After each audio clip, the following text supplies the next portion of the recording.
Welcome to another episode. We have some special guests with us in the building today. My girl, Jonna Marie. Hi, everybody. I'm a 9. I am a mother, friend, sister, and I'm just trying to figure this thing out. So here we go. Last time we talked about the masculine-feminine dynamic. Today we decided there was a masculine man in there. This is Dwayne. I am actually Hillary's cousin by marriage. I am an 8. I've fought it long enough, but I realize now that I'm an 8. Good. I'm really interested to hear about the 9. My friend over here, Jonna, we've kind of had some pre-debate, so I'm ready to get into it. Let's do it. You have accepted that you're an 8? Yeah. What does that mean?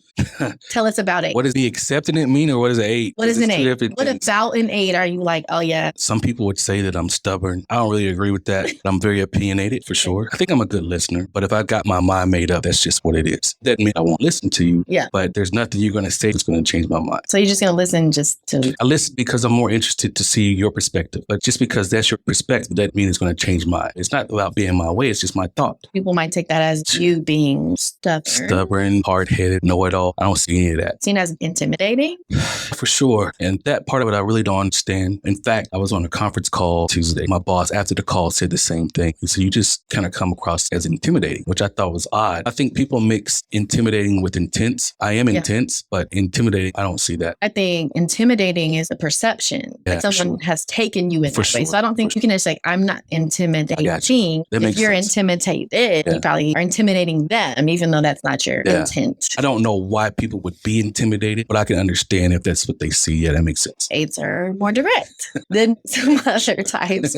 For sure. Because other people are not as direct, that can come across as intimidating. I work with a lot of 8s that are women. Talk about a struggle. Women are supposed to be delicate, be soft. I have a good friend, Lisa, who's an 8. People tell her she's like the quintessential dude because there's just that no nonsense. Let's wrap it up, get to the point, directness. Other people can be uncomfortable with. I don't like a whole lot of what ifs and beating around the bush. Let's just say how we feel about it. I'm not out to hurt anybody's feelings, but at the same time, I'm not going to lie to you. At least you're getting the honesty. I don't know why you're looking at me like that. Jonna is a professional 8 other. Probably the side eye is less about you. Chances are, if I like you, you're probably an 8. It's just how the cookie crumbles for me. It's been a lot of 8ness. It's been a lot of 8. Before we hopped on the air, Jonna may or may not have made a certain... She definitely said... So was that she said over there, Jonna Marie? Me and 8s don't really vibe like that. Actually, what she said was 8s were undateable. That's what she said. I'm glad you brought that up because I got to hear this. So my past 2 exes were 8s. One was a very traumatic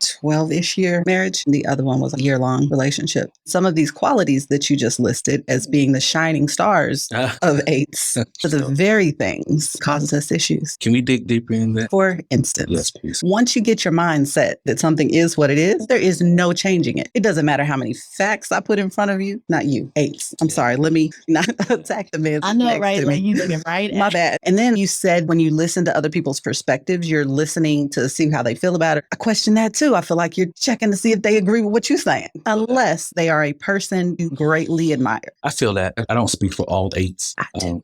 Right. I know you want to. Women, let me tell you. Don't do it. But if I say I'm listening to you, I'm listening. I understand how people take you as stubborn, but I think you listen to me. Yeah, absolutely. But I'm also comfortable with confrontation. Sure. 3s and 8s are both aggressive types. Jonna is a 9 and 9s are withdrawing types.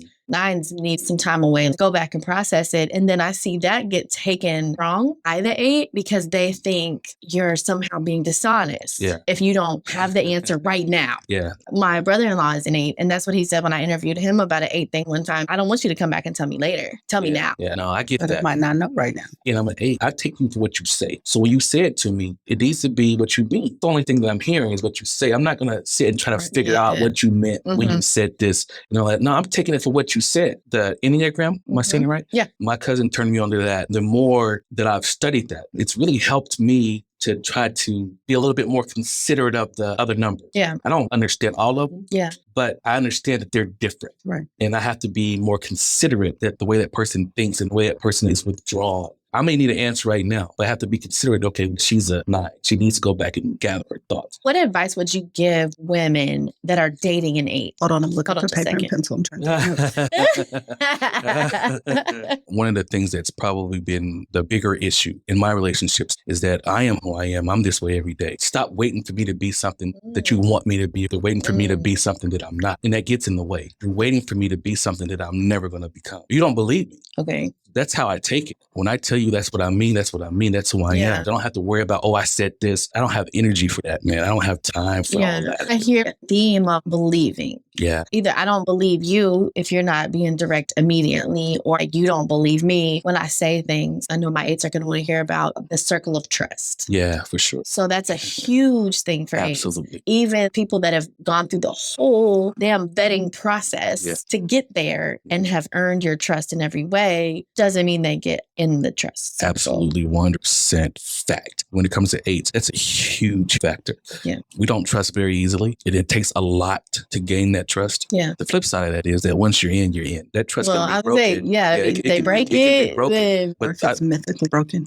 I don't know about mythically. If your perception is that it was broken, it's just broken. There's one thing for me to feel that way, and it's another thing for me to know that you did. Yeah. What about an unhealthy 8 that hasn't matured? How would you say that an 8 that's not self-aware, that hasn't done growing, how would a woman recognize my 8 is not in the place that we can even do this? I think you have to have notes I need to take. Yeah. Well, I think you have to have an appreciation for that person's lifespan. Chronologically or life experience? I think it's definitely life experience. I definitely don't think it's chronological because I've seen 50-year-old boys. Right. The mature you get, you start understanding your failures. I was married. Being out of that situation and looking back, my maturity allows me to look at the things that I could have done better. Yeah. You can be wrong and right at the same time. You can be right, but then there's a wrong way of handling it. Yeah. Some of my failures were handling it wrong. I was right. Right, according to you. Absolutely. Okay. Absolutely. No doubt about that. Again, that's a maturity thing. I had to learn that was my perspective of right. And you hear that happy wife, happy life. That's absolutely true. Yeah. There's no doubt about that. But they're a result of what you give her. Mm-hmm. That situation was a result of what I had given her. The things you say and the way that you treat your woman and your kids, she used what I gave her. The maturity part of it is having an appreciation and understanding that that was a failure, because there's a lot of cats out here that will go to their grave thinking they were right. She was this and that, or she didn't do this, she didn't do that. But it comes to a point where you have to look in yourself. Okay, what could I have done different? Yeah. You can't be a man when it's convenient for you. When your marriage fails or when your children fail, you have to take that. You have to eat that. That's what men do, because ultimately, it's my responsibility. Are you able to hear correction from someone of a different personality style that isn't as direct? Their way of addressing you being wrong.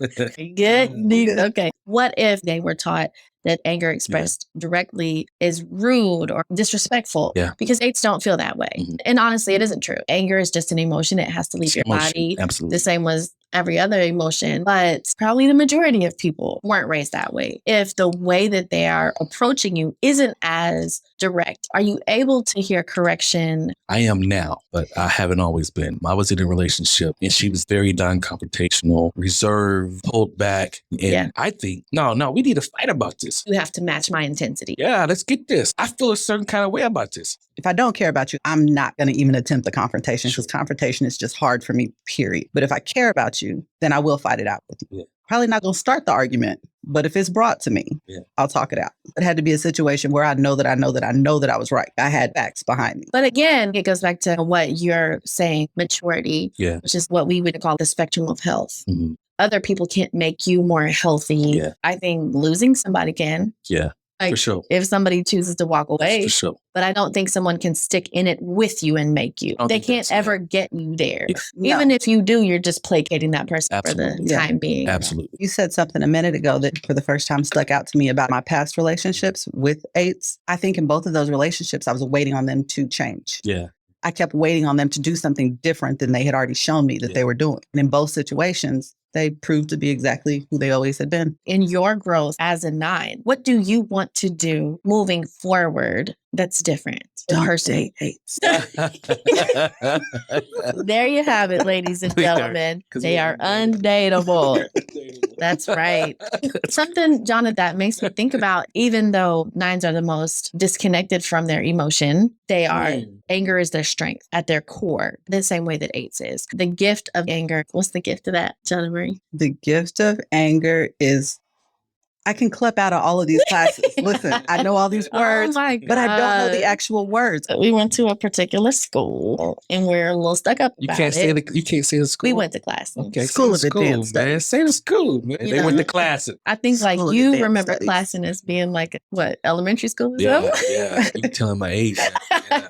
So a CLEP test, you take it to like not have to take the course because you already know. Just don't know actual words. You're not. You don't know that. What is a 9? I have no idea. Okay. My cousin always says it's because you're 8. You just want to throw it back at Yeah, I the only use Right. it. But the gift of anger is change. Change. The gift of anger is change. The gift of anger is change. My favorite way to illustrate that is why people march, Okay. why people protest. You have to get angry enough to do something about it. So anger makes people do that. For a 9, because anger is something we don't do. For us to achieve this change, we have to lean into that anger. Okay. I think anger for you maybe doesn't have that much weight. I don't know if that's factual or not. No, it absolutely does, but it only takes you so far. Anger can't get you anywhere if the actual thing you're feeling is pain, Yeah, that makes sense. which is what eights are less comfortable expressing. Nines are disconnected from their anger. So the process of connecting to that anger is a harder process that can take you further. Okay. Whereas eights are naturally connected to their anger Yeah. and don't have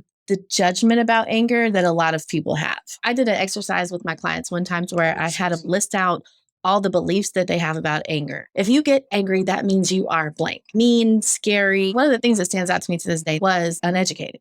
Mm. It's almost like you can intellectually express yourself. Malcolm X said, a man curses because he doesn't have the words to say what's on his mind. Yeah. I think people get that perception about anger like a last resort. Yeah. That's why people get stuck in these loops where things aren't yeah. changing. The reason that I teach the core emotion is that your body releases the same chemicals, whether you're mildly annoyed or if you're furious. Really? Yeah. I get annoyed easily, but I don't get mad very often. I get annoyed because I don't like stupidity. I don't like to see stupid stuff. Like I mentioned with 8 females, there's an added expectation that they be gentle in how acceptable anger is. Sure. It adds a whole nother layer when you add race into it. Sure. You were saying your boss said like you're intimidating. If you were Billy Bob, Yeah, maybe you're passionate. absolutely. Right. No doubt. So how do you reconcile that? I mean, it is what it is. It's unfair. I tend not to dwell on those type of things. I recognize for what it is, but the more that I dwell on it, the madder that I'll get. And I've got too much to lose to be mad. Culturally, that's viewed much, much different. It makes me think about you and your dad having passionate, playful banter, storytelling. If you just from the outside looking in, don't know y'all, my parents are there. Yeah. And they think y'all look These cats are real. about to get at it. They had a great time other than that huge Yeah. fight that they got in. And I don't know what they're talking Right. about. Thank God for you to explain it to them. Like, no, that's just what they do. Like, look at our faces. Translator. White people. White people. Black people. Yeah. So white people mean. Right. Hey, mom, hey, dad. Look at their face. Look at our faces. Yeah. How we're dying laughing. Right. That's what should concern you as from the outside. If the Yeah. people around you, like Hillary, if she sees me like that and me and my dad or me and my cousins or whatever else, and her face is frowned up, then you should be concerned. Right. Because now there's a problem. But if she's over here laughing and, And that goes back to like me being comfortable with aggression. yeah. You know, and I've stopped saying this to eights because it takes a whole lot of words for me to get there. But one of my favorite things about eights is they have this underlying innocence. Yeah, of course. Right. We are Again, innocent. In don't see that? eights, No, Stop. not even a little bit. Stop. Somewhere in the ectoplasm, I might see a tiny piece. the what? Ectoplasm. Where is that at? Is that in the class Classroom. side? That's That's where it is. But there really is a lack of malice. Eights have a Thank you. genuinely difficult time understanding how someone could intentionally Thank you. hurt someone. Can you record? Are we recording this? We are. Send it to me. I need more words. Eights would not hurt a fly Yeah. intentionally. Absolutely. But that comes across to me like they could do something and then hide their hand. Like they went Like this cute. anger. They can just spontaneously be angry and That's then be over it spontaneously. and not Yeah. mean it. It's innocent. They didn't mean whatever was caused by their anger. It was innocent. It was I've just a actually moment. heard It was that before. fleeting. It was nothing. I think there is some truth to that. The experience of anger and not being able to express it Anger that's internalized is resentment. Anger that's expressed is gone. Now maybe there's other people feeling some kind of way about it, but they're not gonna get in a car and talk about you. Right. Yeah, for sure. They're not gonna go home to their spouse and guess what this person said. We're gonna get it all out right now. You know where you stand. They're gonna tell you. I'm gonna tell you how I feel about it. We're gonna get it off, but then and you're done with it. The old me would carry that around forever and never be confrontational to you ever again. Yeah, I can see that. I wouldn't say anything else. Can see that. That's for you to learn how to do. Right. That's completely my issue. Recognizing I have to get it out of my body. Yeah. Learning to comfortably express those things, and that the expression of emotions to a safe person creates intimacy. Right. Not with the intention of making the person change. Yeah. When I'm expressing myself, especially if it's something that I really believe in, I'm passionate about it. And if you don't know me, sometimes that passion comes across as angry because my face is frowned up or I'm beating on the table. That's not anger. Yeah. So one of my students is an 8 with a 9 wing. The numbers on either side of your Enneagram type are what's called your wings. And one or the other of them flavors is like the salt and pepper to your type. You have small little parts of that type included in your personality. 8s and 9s are so different that when you have an 8 with a 9 wing or a 9 with an 8 wing, it's fascinating to me. 9s ignore. That's what we do. We ignore. Stuff it down. You know what's hilarious? I was a guest on a podcast recently. And at the end of the podcast, I start talking about, but men don't understand. Women tend to overcompromise. When you're talking about, it's when I say men, and he starts playing Oscar music. Positive, that was not his intention. Not in person, in the editing. So for like 3 minutes. Me and the music are at the same level. It just sounds like, oh, bro, you weren't ready for that. Yeah, I like it. So we practice a really particular philosophy about the masculine and feminine energy by Dr. Pat Allen. We've talked a little bit about it. It's not very often that I get a male perspective speaking to my female clients and students. There are certain things that women want to do, they shy away from out of fear from it negatively impacting the man. When I talk to you, my cousin, and my husband, y'all should have a little comedy show or something. It's my dog. To hear y'all say, no, actually, that's what we want. Women struggle to prioritize themselves and their own wants and needs and desires. I went into a belief that that's not what men want them to do. I remember when I originally brought that to you, and you were so adamantly like, no. So tell us more about that. Yeah, I remember having that conversation with you. I don't know where that came from and how some women have been programmed for that. We reap the benefits from your happiness. We would much prefer you to take care of yourself, make yourself happy. So if that means you need to go get the pedicures and go hang out with your girls, when she comes home and she's bubbly and happy and carefree, we reap the reward from that. For sure. Whether it be sexually, mentally. It's like her attitude. Her attitude, absolutely. It absolutely changes that. If you come home and you're in a bad mood, it affects everything in the house. Yeah. When I see you walk through that door, your attitude dictates to me how the rest of that night is going to go. Your attitude changes my attitude. Now I'm going to have to push back on that just a little bit. Sure. Do you think the majority of men are consciously aware? Absolutely not. Okay. Yeah, no, absolutely not. I don't think that's the thing we're told from men. No. Most men are probably not conscious of that. Yeah. And that's a shame. But it helps when your woman comes home and she's happy. But as a man, a lot of the things that we do and the things that we say dictate that. I think the majority of men would agree when she's happy, everything's better. You said, happy wife, happy life. But do you think the majority of men are aware of just how much her own personal... No, I don't.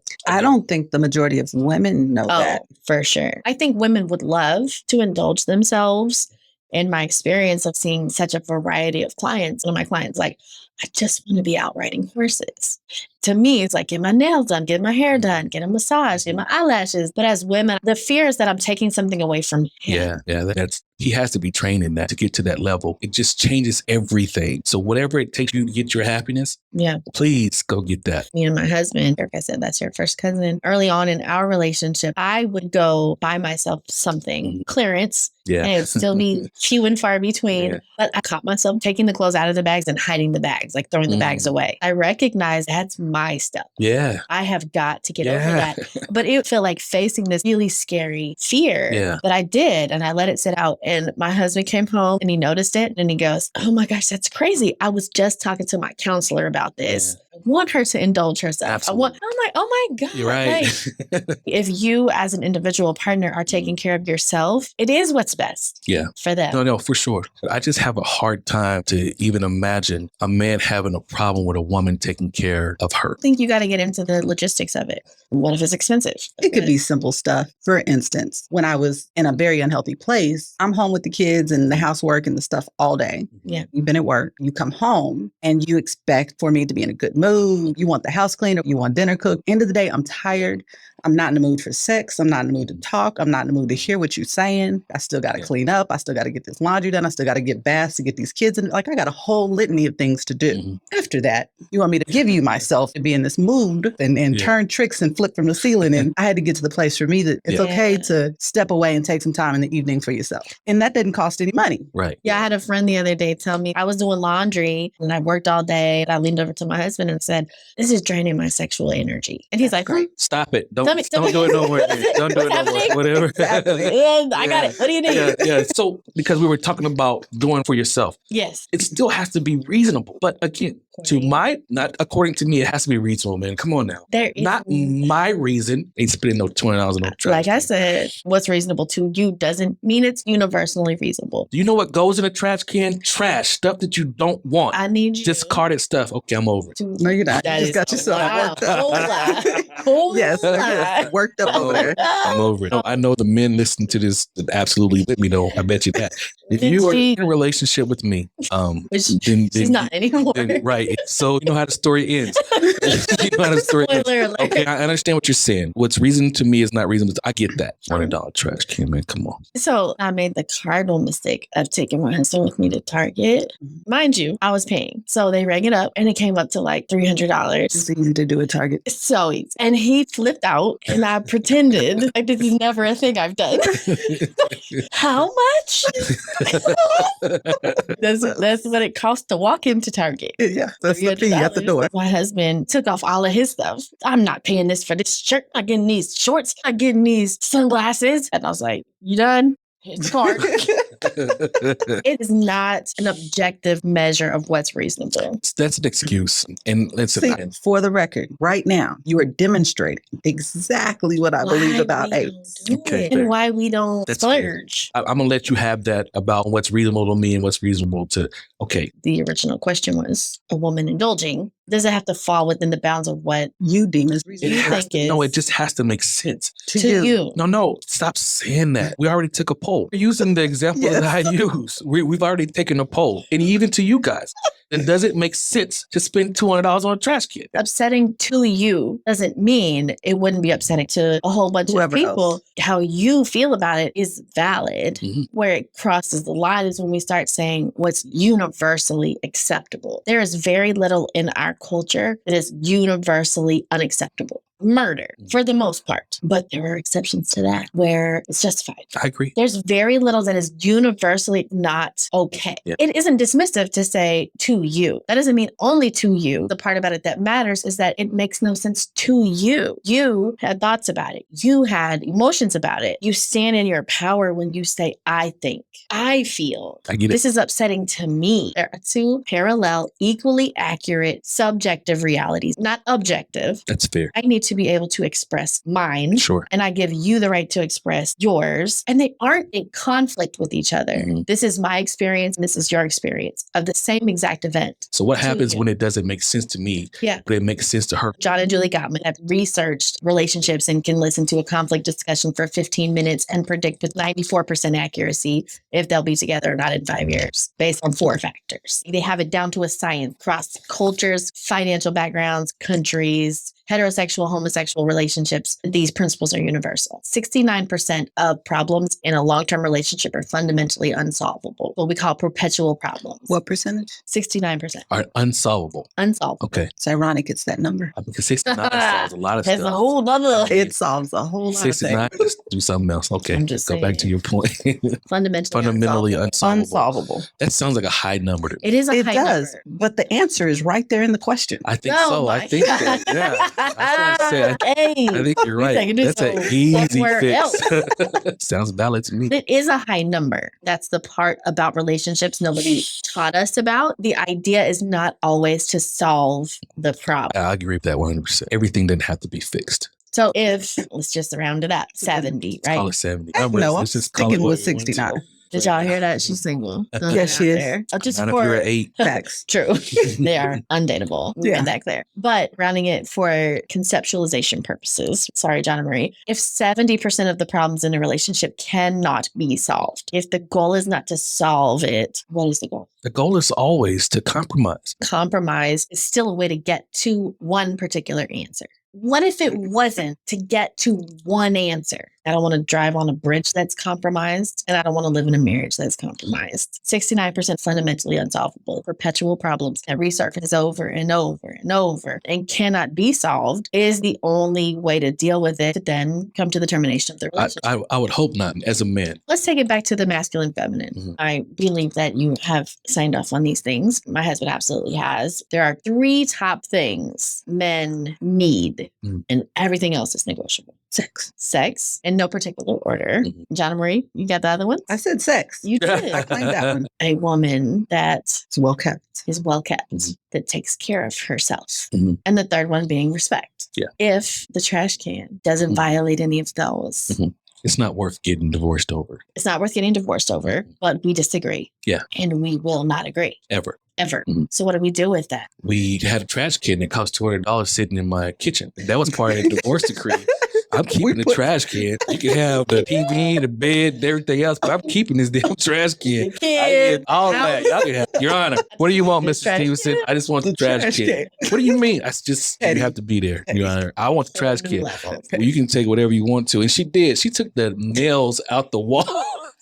But I That did was keep the magic. trash can. It isn't worth getting divorced No, over. absolutely not. How can we move through this thing that we're not Yeah. going to agree on, but it isn't a deal breaker? The reality is it's $200. I'm going to throw my family away for $200? No. what So do you do? So you let her keep the trash can and you subtly remind her how dumb that was every so often when you're in a gathering with people. Or on a talk show? Or a talk show. 12 years later. Yeah.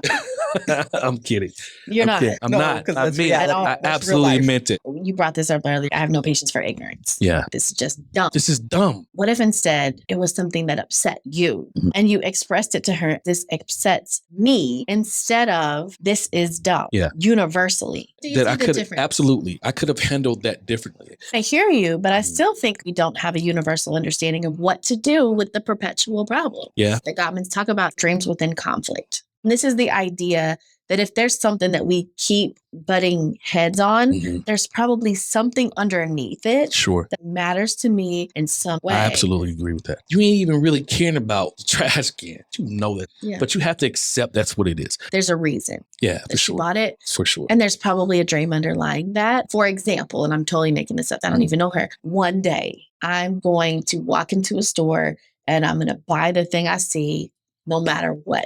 Tell me that. Nobody. I think sometimes it takes us to kind of dig underneath that. Sure. That's dreams within conflict. There was one point in life where I decided Yeah. finding the positive instead of the complaint, the positive desire. I want this instead of stop doing that. Yeah. There's probably something underneath that you want if you can express it as a dream. Yeah. And I'm with you 100%. But my thing is like, How do we get there though? exactly. Sometimes you don't know that you have to deal with these Right. issues until you're Right. in the situation. Absolutely. Our expectation in general for what a healthy relationship looks like is so flawed. Yeah. I'm faced with 2 options. Either I can take it Mhm. and hurt all the time, cry by myself, never want sex, and never want to connect with you, Tried that. Mhm. or leave. Mhm. Now, I can't change them, Mhm. which it's very hard for us to accept that. So, but Yeah, that yeah. feels like that's the third option, right? Right. But like recognizing another way to do this, once you get the Right. information, dear God, it feels better. Yeah. That's my whole Right. purpose in life, is to get the information out there. No, actually, there's something underlying. There's a reason the Gottmans say conflict is intimacy. There Okay. is no intimacy without conflict. It's Explain like that. conflict is required. We have to move through things, figure out how to navigate things. Okay.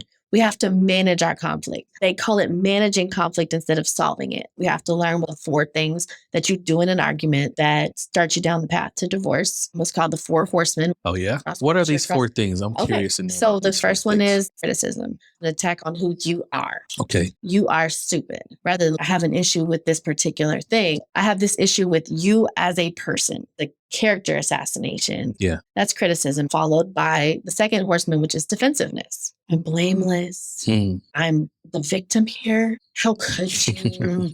Each one of these has an antidote. I won't get into all of those, but the antidote to defensiveness is like finding something you can take responsibility for. When I talk about my 12-year marriage, I try to only talk about it from my perspective and what I did and what I have learned from it, even though his looks worse. His looks a whole lot worse. The things that she has to say are going to get her empathy, pity, concern. I have come to a point where the only way I look at that is to talk about the things that I've learned, could have done better, I did wrong. But there are things that make people go, oh my gosh, I'm so sorry that happened to you. I don't know what I would do. You're a better woman than me. Whew, man. She could easily play the victim, but we always have a part to play. What it doesn't benefit her to do is put herself in a position of, like we're talking about the 4 horsemen, of defensiveness, of being the victim, of finding absolutely nothing she did wrong. That doesn't help me grow. It doesn't. I get that. Absolutely. And it's toxic. People attract people at their same level of health. Just the mere decision to continue to allow whatever it is its own thing. Yeah. When you're in it, sometimes you can't even see it. Right. It's easy to see how criticism is toxic. It is not as easy to see how defensiveness is toxic. Sure. Nobody's blameless. A part of their tools that shows up constantly is finding something that you can understand. Yeah. The third horseman is contempt, taking a position of moral superiority. This is what I struggle with. It can be sarcasm, an eye roll, laughing it off of like, how terrible. I did that. Yeah. Oh, that's what we go. That is you. What you're doing is escaping how you actually feel and dismissing how the person feels, and no kind of movement can be made. Actually, contempt is the number 1 predictor of divorce. Contempt. Yeah, because you're at a point they call negative sentiment override, where you are holding your partner in a negative frame of mind. Yeah. Like they could buy you flowers and it's like, so you just gonna buy me off. Everything that they do, everything is absolutely negative. Absolutely. So contempt, that's the number 1 predictor. And you can see it. The first 2, criticism and defensiveness, tend to play off of each other. And in the same way, what plays hand in hand with contempt is called stonewalling, completely shutting down and refusing to communicate. Me. I keep saying this. I'm done talking. I don't want to say it no more. They found that in heterosexual couples, it was the male that tended to stonewall. Yeah. And so they wanted to know, is this a male thing? So they studied lesbian couples. What they found was the partner that had more power was the one that would stonewall. That makes sense. I don't even have to talk to you. It was a power move. That makes absolute sense. And that tends to be the male in heterosexual. That's good. That's really Isn't good. that interesting? Yeah, that's really good. That was me. Stonewalling is you're so far beneath me. I didn't want to go there with it because I don't think that anybody's beneath me. Yeah, so but that's what it communicates. That's absolutely what it communicates to them. Like, you don't deserve my time. And that's why it's a predictor of divorce. Yeah. So they can study a genuine conflict discussion for 15 minutes. And if they see those things start to pop up. Do they still take clients? They do. They do. Good. No, they have like an island where they see people. I feel like every relationship I go on, we should fly to this island as soon as I meet them. Listen, their stuff is go out there, through this though. 15 minutes. This is really good. So what is this? We've moved past stonewalling, been contempt for a long time. So are we at finito? It's not a progression. Okay. Yeah, once these things enter in, if we're not able to reverse it. Okay. For instance, the antidote to stonewalling is, I forget exactly what they call it, but it's like practicing self-care, finding a way to get yourself out of that emotional override that you're in to stonewall. Physiologically, it takes 45 minutes for your body to reset. I need to be able to recognize when I'm getting to that point, walk away, take 45 minutes as I'm in the conversation. This is not a good time to have this conversation. Done. Yeah. It has to have a reconvening point that's set. In 45 minutes, I'll be back and able to engage again. If we're not able to bring in some of those tools, we get to a point where, it's finito. Yeah. You know I gotta be better about that. These are things we've not been taught. Yeah. I mean, you don't know how to deal with it because you've never been taught. You're dealing with it as it is. The very idea that solving conflict isn't the goal, it's not going to happen about 70% of the time. We don't know that we can actually connect through that. I can actually listen to understand you and you can listen to understand me. we don't have to come to a resolution. We can come to a mutual respect and caring. I like what you're saying. It's more mutual respect than compromise. I can really hear you. I'm able to hear your story without it threatening my own version of events. Would we say that this is something that 8s in general struggle with? Oh, yes. 8s. It was a real question. It was not shade, I promise. Just don't tell you it felt like shade. I'm not saying I promise. The reason I ask is because apparently I'm attracted to 8s. I need to know all of these things. Yeah. Well, for 8s, things are simple. A plus B equals C. Like the text message I sent earlier. Hillary said, can we meet at 6:30? And I went on this whole tangent. Then I remembered you were in the conversation. He's an 8. They just want a simple answer. He just needs a simple answer. Yes or no. That is good. See, every time we talk, it confirms more and more. You know, I fought this for a long time because I don't like to be put in a box. He said this is, you know what I mean? But it really is helpful. People say, well, I don't want to be put in a box. And they say the Enneagram doesn't put you in a box. It shows you the box that you've put yourself in and the path to get out of it. When I get people together that are the same type, you know what they do the whole time? Crack up. So we have to do that. I want to be in a room with like 5 or 6 other 8s. You want to be with 9s or 8s? 8s, men, yes. Is this a matchmaking exercise? I don't know. I'm trying to, you're doing too much, man. I might have a good Sit down somewhere. But you're going to be in a row. I mean, that sounds like a good idea to me. Let me tell you something else about 9s, man. They don't be considerate of other people. Some dude gonna say something to her sideways. And you know what I mean? And now I've caught a case over this girl. You know what I mean? She's not considerate. That's what 9s do. We need to find some 8. Listen, I don't know what this just turned into. I don't know either. I would not put anyone in a room full of 8s except 8s. I did a group of women that was all 8s. I would love to see that. Man, shut the hell up. Like, who cares about your feelings? On my free course, Enneagram Vibe, I have an interview with 8s, a woman and a man. I'd love to. You will feel so heard to watch them go, don't come back to me later and tell me you reconsidered. Right. So you lied. Come correct the first time or don't come at all. Well, anyway, I appreciate you guys. Thanks. This has been amazing. Yeah, this was fun. I know you don't do the Facebook or the Instagram, but you are on Twitter. I am. Can you tell the people where to find you if they want to holler at you? Don't know your own Twitter? Do you change it a lot? No. I don't know if there's an ant or I don't know if there's an and sign or anything else like that, but I know it's one great wolf. But great is spelled with the 8. Look at that. Oh. Look at that.